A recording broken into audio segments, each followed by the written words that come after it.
नमस्कार। कभी सोचा है कि हमारा मन और जो दुनिया हमें दिखती है, जिसे हम वास्तविकता कहते हैं, इनके बीच आखिर रिश्ता क्या है? आज हम इसी सवाल का जवाब ढूंढने की कोशिश करेंगे और हमारा गाइड होगा एक बहुत ही प्राचीन ग्रंथ, योग वशिष्ठ। यकीन मानिए, ये ग्रंथ हमें एक गहरी समझ और खुद को जानने की राह पर ले जाता है। तो चलिए इस सफर की शुरुआत एक बड़े ही गहरे सवाल से करते हैं। सोचिए जरा, क्या हो अगर असली आजादी, सच्ची स्वतंत्रता बाहर कहीं नहीं बल्कि सिर्फ हमारे मन की एक हालत हो, एक स्टेट ऑफ माइंड। यह सवाल आप कह सकते हैं योग वाशिष्ठ के पूरे ज्ञान का केंद्र है। और यही सवाल हमें अपनी बनाई हुई सीमाओं के पार देखने की हिम्मत देता है। आइए अब इस ज्ञान के सागर में पहली डुबकी लगाते हैं।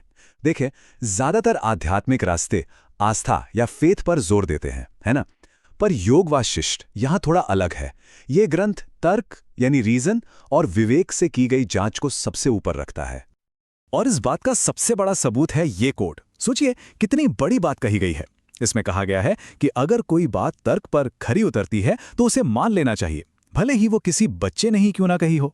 और अगर कोई बात तर्क के खिलाफ है तो उसे खारिज कर देना चाहिए, फिर चाहे वो खुद ब्रह्मा ने ही क्यों ना कही हो।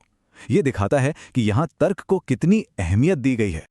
तो यहां पर दो रास्ते एकदम साफ हो जाते हैं। एक तरफ है हठधर्मिता या डॉगमा, मतलब किसी भी नियम या अथॉरिटी को आंखें बंद करके मान लेना। और दूसरी तरफ है तर्क यानी रीजन, जो खुद सच को समझने के लिए एक रोशनी की तरह काम करता है।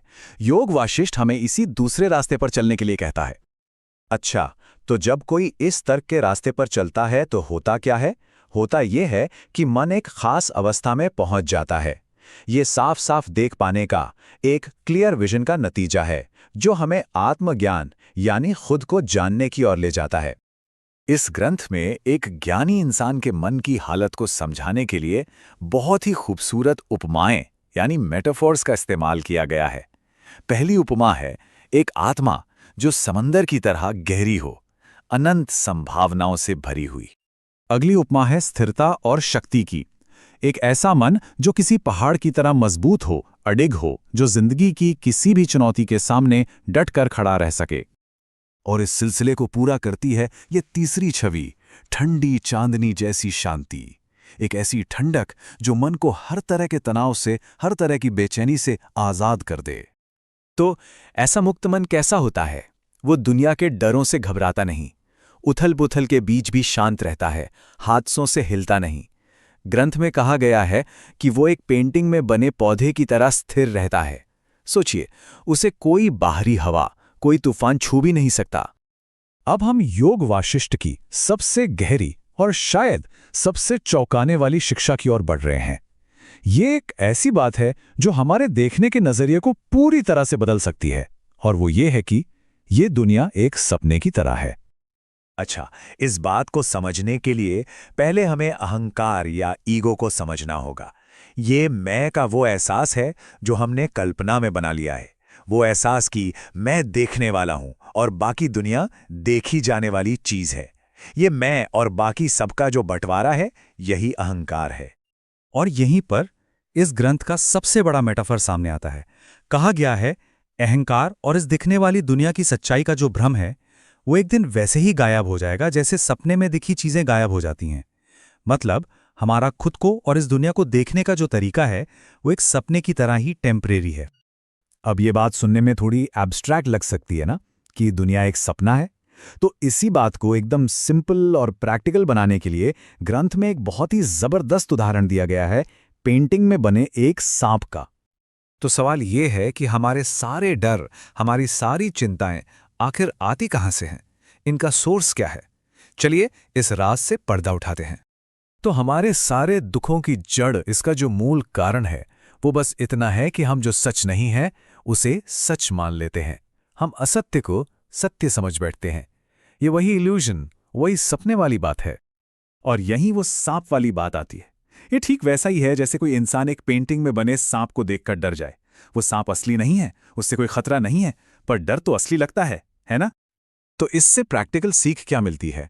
यही कि जैसे ही हमें ये पता चलता है कि अरे ये तो बस एक पेंटिंग है, वो सांप असली नहीं है, तो क्या होता है? डर गायब हो जाता है। बिल्कुल इसी तरह जब हम असलियत को समझ जाते हैं तो हमारे डरों की वजह ही खत्म हो जाती है। तो इन सब बातों का हमारी रोज की जिंदगी से क्या लेना देना है? लेना देना ये है कि आज़ादी की ये जो अवस्था है, ये कोई दूर का सपना नहीं है। ये एक ऐसी हकीकत है जिसे हम यहीं इसी पल में अभी अनुभव कर सकते हैं। ग्रंथ में इसके लिए एक बहुत सुंदर शब्द है, जीवन मुक्ति। इसका मतलब है जीते जी मुक्ति। ये आज़ादी और शांति की वो अवस्था है जिसे हम अपनी रोज़मर्रा की जिंदगी की भागदौड़ के बीच में ही पा सकते हैं, किसी दूर भविष्य में या कहीं और नहीं, बल्कि यहीं। ये हमें हर पल में जीना सिखाती है। और इस जीवन मुक्ति तक पहुंचने का रास्ता भी बड़ा सीधा और सरल है। ये सारे कदम अंदरूनी हैं। पहला, तर्क का साथ कभी न छोड़ें। दूसरा, इन बातों पर गहराई से सोचें, विचार करें। तीसरा, ये देखें कि मैं का जो ये भाव है, ये अहंकार, ये असली नहीं है। और चौथा, वर्तमान में इस पल में शांति को महसूस करें। और सबसे जरूरी बात यह है कि इस रास्ते पर चलने के लिए कोई बहुत कठिन तपस्या करने की जरूरत नहीं है, कोई शरीर को कष्ट देने की जरूरत नहीं है। जरूरत है तो बस अपनी समझ में एक गहरा बदलाव लाने की। ये ज्ञान का रास्ता है जो हर किसी के लिए, हम सबके लिए खुला है। तो चलिए इस चर्चा को एक आखिरी सवाल के साथ खत्म करते हैं। एक ऐसा सवाल जो सोचने पर मजबूर कर दे। हमारी अपनी जिंदगी में ऐसे कौन से पेंटिंग वाले सांप हैं जिनसे हम आज भी डर रहे हैं? वो कौन से डर हैं जो हैं तो नकली पर हमने उन्हें असली मान लिया है? यह सोचने का मौका है जो हमें शायद असली आज़ादी की तरफ ले जाए।